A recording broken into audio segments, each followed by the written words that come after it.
Уважаемые граждане России, Citizens of Russia, citizens of the Donetsk and Lugansk People's Republics, residents of the Zaporozhye and Kherson regions, deputies of the State Duma, senators of the Russian Federation.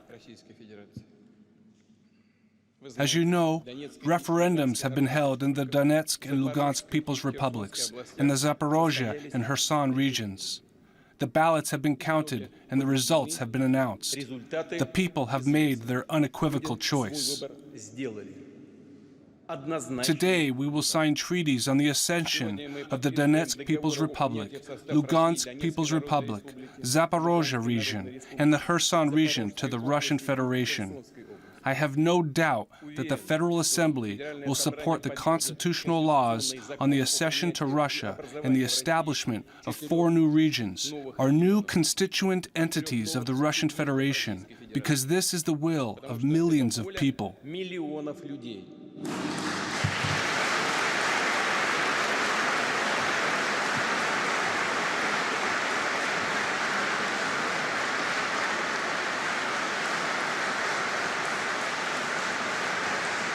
It is undoubtedly their right, an inherent right, sealed in Article 1 of the UN Charter, which directly states the principle of equal rights and self-determination of peoples.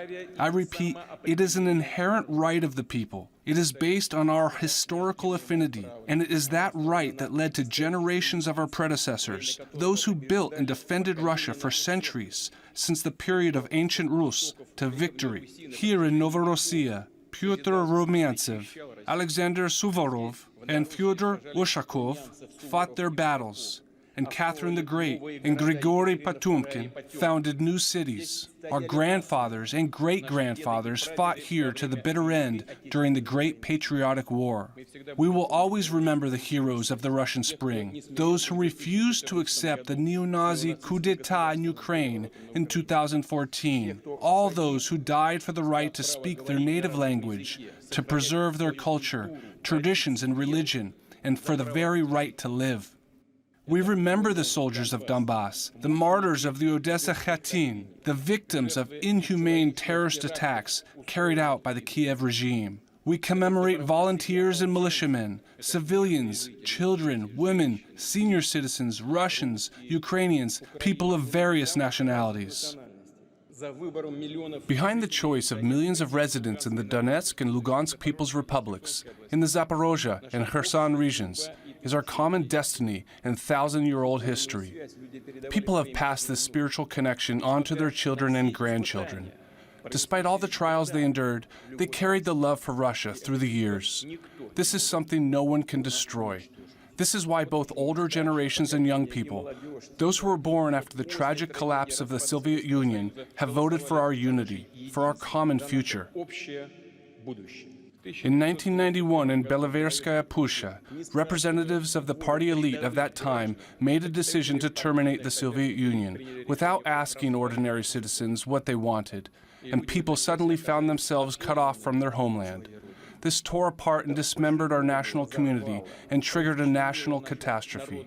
Just like the government quietly demarcated the borders of Soviet republics, acting behind the scenes after the 1917 revolution, the last leaders of the Soviet Union, contrary to the direct expression of the will of the majority of people in the referendum of 1991, destroyed our great country and simply made the people in the former republics face this as an accomplished fact. I can admit that they didn't even know what they were doing and what consequences their action would have in the end. But it doesn't matter now. There is no Soviet Union anymore. We cannot return to the past. Actually, Russia no longer needs it today. This isn't our ambition. But there is nothing stronger than the determination of millions of people who, by their culture, religion, traditions, and language, consider themselves part of Russia, whose ancestors lived in a single country for centuries. There is nothing stronger than their determination to return to their true historical homeland. For 8 long years, people in Donbass were subjected to genocide, shelling, and blockades. In Kherson and Zaporozhye, a criminal policy was pursued to cultivate hatred for Russia, for everything Russian. Now, too, during the referendums, the Kiev regime threatened school teachers, women who worked in election commissions with reprisals and death. Kiev threatened millions of people who came to express their will with repression. But the people of Donbass, Zaporozhye, and Kherson weren't broken, and they had their say. I want the Kiev authorities and their true handlers in the West to hear me now, and I want everyone to remember this. The people living in Lugansk and Donetsk, in Kherson and Zaporozhye, have become our citizens forever.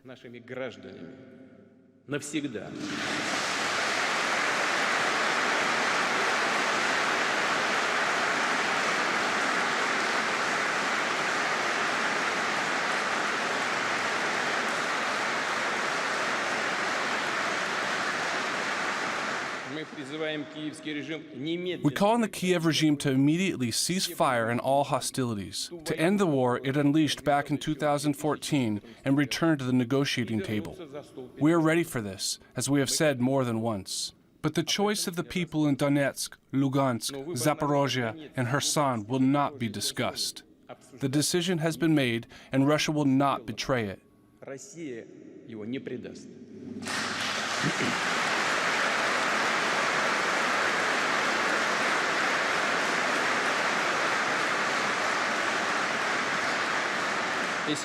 Kiev's current authorities should respect this free expression of the people's will. There is no other way. This is the only way to peace. We will defend our land with all the forces and resources we have, and we will do everything we can to ensure the safety of our people. This is the great liberating mission of our nation.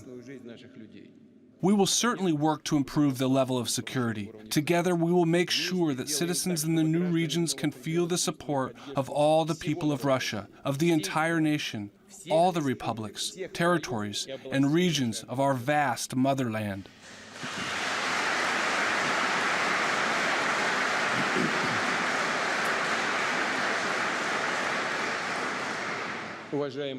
Friends and colleagues, today I would like to address our soldiers and officers who are taking part in the special military operation, the fighters of Donbass and Novorossiya, those who went to military recruitment offices after receiving a call-up paper under the executive order on partial mobilization, and those who did this voluntarily, answering the call of their hearts. I would like to address their parents, wives, and children, to tell them what our people are fighting for, what kind of enemy we are up against, and who is pushing the world into new wars and crises and deriving blood-stained benefits from this tragedy, who are part of our united people, have seen with their own eyes what the ruling class of the so-called West have prepared for humanity as a whole. They have dropped their masks and shown what they are really made of. When the Soviet Union collapsed, the West decided that the world and all of us would permanently accede to its dictates. In 1991, the West thought that Russia would never rise after such shocks and would fall to pieces on its own. This almost happened. We remember the horrible 1990s, hungry, cold, and hopeless.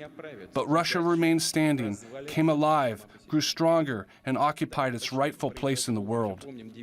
Meanwhile, the West continued and continues looking for another chance to strike a blow at us, to weaken and break up Russia, which they have always dreamed about, to divide our state and set our peoples against each other, and condemn them to poverty and extinction. They cannot rest easy knowing that there is such a great country with this huge territory in the world, with its natural wealth, resources, and people who cannot and will not do someone else's bidding. The West is ready to cross every line to preserve the neo-colonial system which allows it to live off the world, to plunder it, thanks to the domination of the dollar and technology, to collect an actual tribute from humanity, to extract its primary source of unearned prosperity, the rent paid to the hegemon. The preservation of this annuity is their main, real, and absolutely self-serving motivation.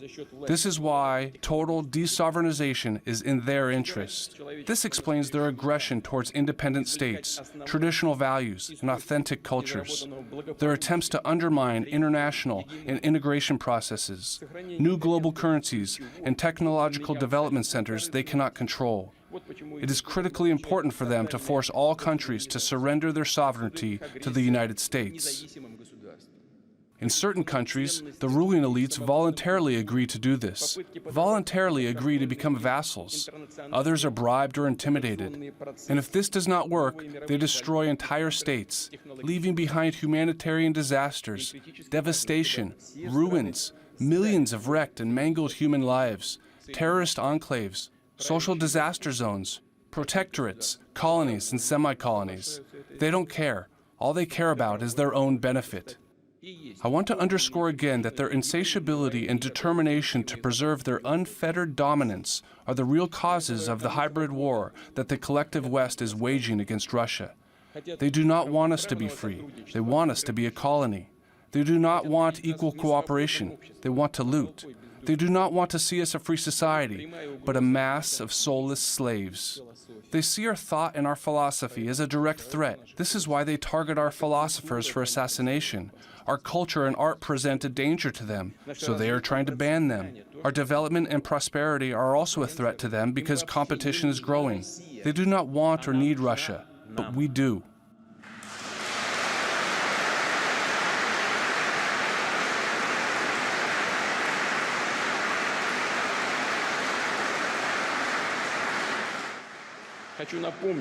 Have repeatedly shattered against the courage and resilience of our people. Russia will always be Russia.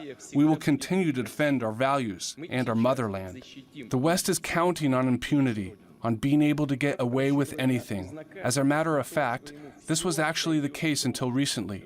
Strategic security agreements have been trashed. Agreements reached at the highest political level have also been declared tall tales.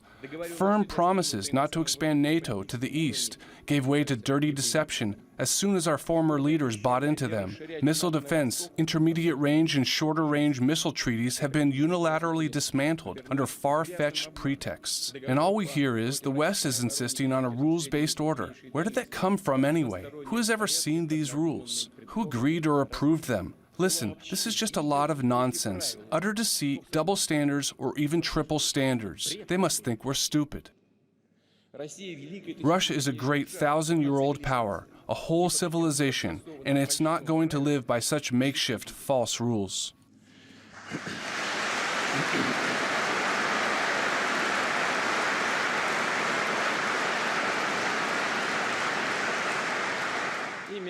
It was the so-called West that trampled on the principle of the inviolability of borders, and now it is deciding, at its own discretion, who has the right of self-determination and who does not, who is unworthy of it.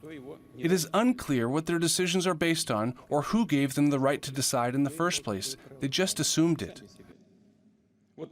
This is why the choice of the people in Crimea, Sevastopol, Donetsk, Lugansk, Zaporozhye, and Kherson makes them so furiously angry. The West does not have any moral right to weigh in, or even utter a word about freedom of democracy. It does not, and it never did. Western elites not only deny national sovereignty and international law, their hegemony has pronounced features of totalitarianism, despotism, and apartheid. They brazenly divide the world into their vassals, the so-called civilized countries, and all the rest, who according to designs of today's Western racists, should be added to the list of barbarians and savages. False labels like rogue country or authoritarian regime are already available and are used to stigmatize entire nations and states, which is nothing new. There is nothing new in this. Deep down, the Western elites have remained the same colonizers. They discriminate and divide peoples into the top tier and the rest. We have never agreed to and will never agree to such political nationalism and racism. What else, if not racism, is the Russophobia that is being spread around the world? What, if not racism, is the West's dogmatic conviction that its civilization and neoliberal culture is an indisputable model for the entire world to follow? You're either with us or against us. It even sounds strange. Western elites are even shifting repentance for their own historical crimes on everyone else, demanding that the citizens of their countries and other peoples confess to things they have nothing to do with at all. For example, the period of colonial conquests. It is worth reminding the West that it began its colonial policy back in the Middle Ages, followed by the worldwide slave trade, the genocide of Indian tribes in America, the plunder of India and Africa, the wars of England and France against China, as a result of which it was forced to open its ports to the opium trade.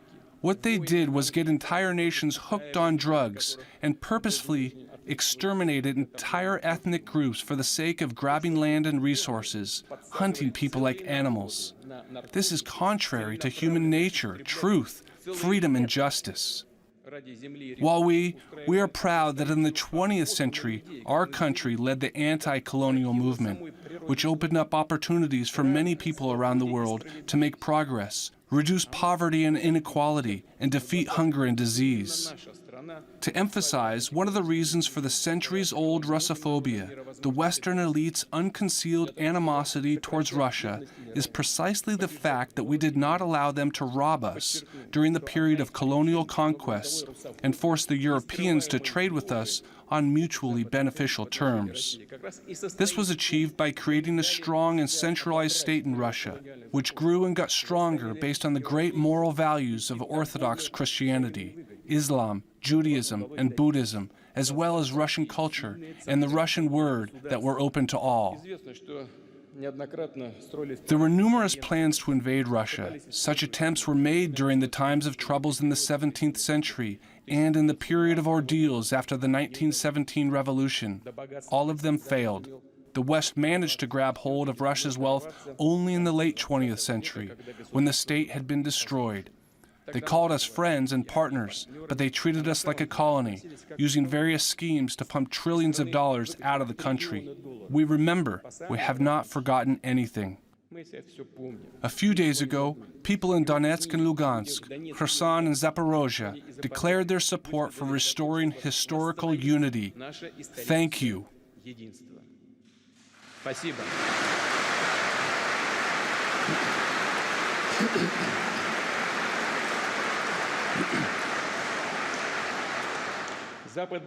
Western countries have been saying for centuries that they bring freedom and democracy to other nations. Nothing could be further from the truth. Instead of bringing democracy, they suppressed and exploited, and instead of giving freedom, they enslaved and oppressed. The unipolar world is inherently anti-democratic and unfree. It is false and hypocritical through and through. The United States is the only country in the world that has used nuclear weapons twice, destroying the cities of Hiroshima and Nagasaki in Japan, and they created a precedent. Recall that during World War II, the United States and Britain reduced Dresden, Hamburg, Cologne, and many other German cities to rubble, without the least military necessity. It was done ostentatiously, and to repeat, without any military necessity. They had only one goal, as with the nuclear bombing of Japanese cities, to intimidate our country and the rest of the world. The United States left a deep scar in the memory of the people of Korea and Vietnam with their carpet bombings and use of napalm and chemical weapons. It actually continues to occupy Germany, Japan, the Republic of Korea, and other countries, which they cynically refer to as equals and allies. Look now, what kind of alliance is that? The whole world knows that the top officials in these countries are being spied on and their offices and homes are bugged. It's a disgrace for those who do this and for those who, like slaves, silently and meekly swallow this arrogant behavior. Washington demands more and more sanctions against Russia, and the majority of European politicians obediently go along with it. They clearly understand that by pressuring the EU to completely give up Russian energy and other resources, the United States is practically pushing Europe towards deindustrialization in a bid to get its hands on the entire European market. These European elites understand everything. They do, but they prefer to serve the interests of others. This is no longer servility, but direct betrayal of their own peoples. God bless, it is up to them. But the Anglo-Saxons believe sanctions are no longer enough, and now they have turned to subversion. It seems incredible, but it is a fact. By causing explosions on Nord Stream's international gas pipelines passing along the bottom of the Baltic Sea, they have actually embarked on the destruction of Europe's entire energy infrastructure. It is clear to everyone who stands to gain. Those who benefit are responsible, of course. At the same time, the West has clearly been engaged in wishful thinking for a long time. In launching the sanctions blitzkrieg against Russia, for example, they thought that they could once again line up the whole world at their command. As it turns out, however, such a bright prospect does not excite anyone, other than complete political masochists and admirers of other unconventional forms of international relations. Most states refuse to snap a salute and instead choose the sensible path of cooperation with Russia. The West clearly did not expect such insubordination. They simply got used to acting according to a template, to grab whatever they please by blackmail, bribery, intimidation, and convince themselves that these methods would work forever, as if they had fossilized in the past. Such self-confidence is a direct product not only of the notorious concept of exceptionalism, although it never ceases to amaze, but also the real information hunger in the West. The truth has been drowned in an ocean of myths, illusions, and fakes, using extremely aggressive propaganda, lying like gobbles. The more unbelievable the lie, the quicker people will believe it. That is how they operate, according to this principle.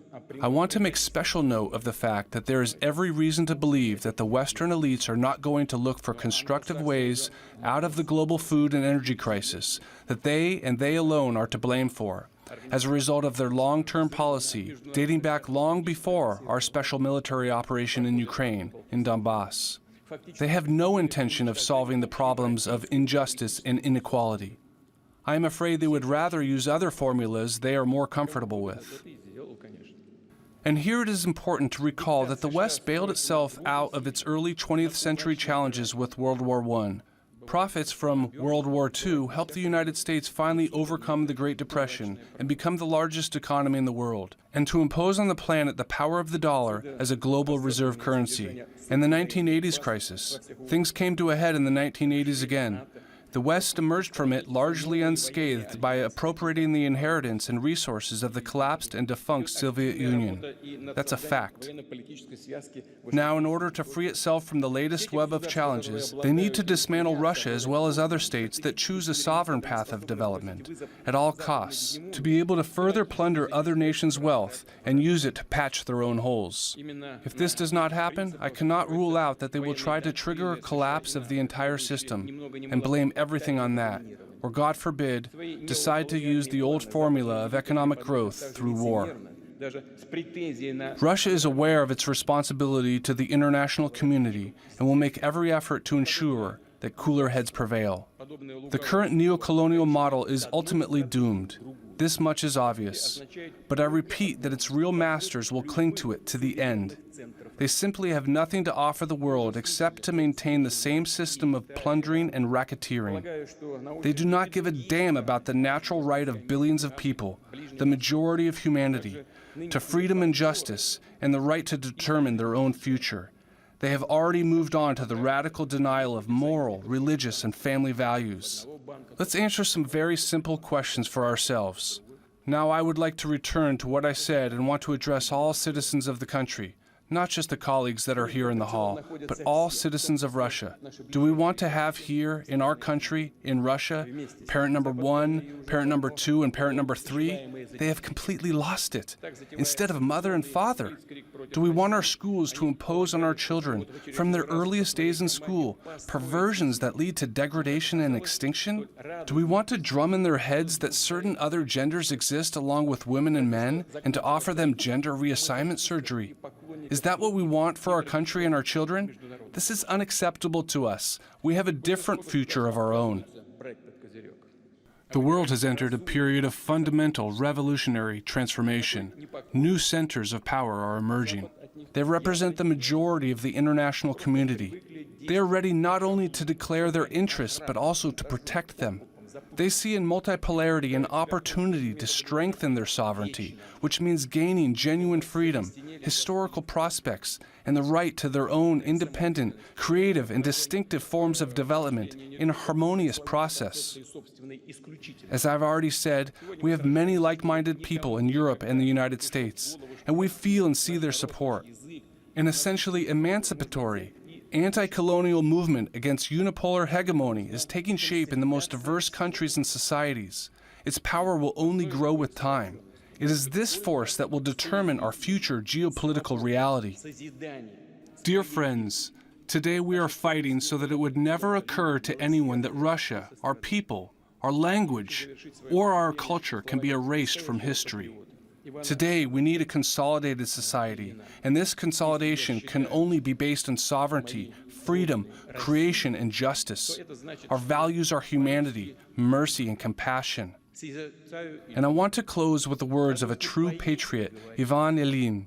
If I consider Russia my motherland, that means I love as a Russian, contemplate and think, sing and speak as a Russian, that I believe in the spiritual strength of the Russian people. Its spirit is my spirit, its destiny is my destiny, its suffering is my grief, and its prosperity is my joy. Behind these words stand a glorious spiritual choice, which, for more than 1,000 years of Russian statehood, was followed by many generations of our ancestors. Today we are making this choice. The citizens of the Donetsk and Lugansk People's Republics and the residents of the Zaporozhye and Kherson regions have made this choice. They made the choice to be with their people, to be with their motherland, to share in its destiny, and to be victorious together with it. The truth is with us, and behind us is Russia. За нами Россия.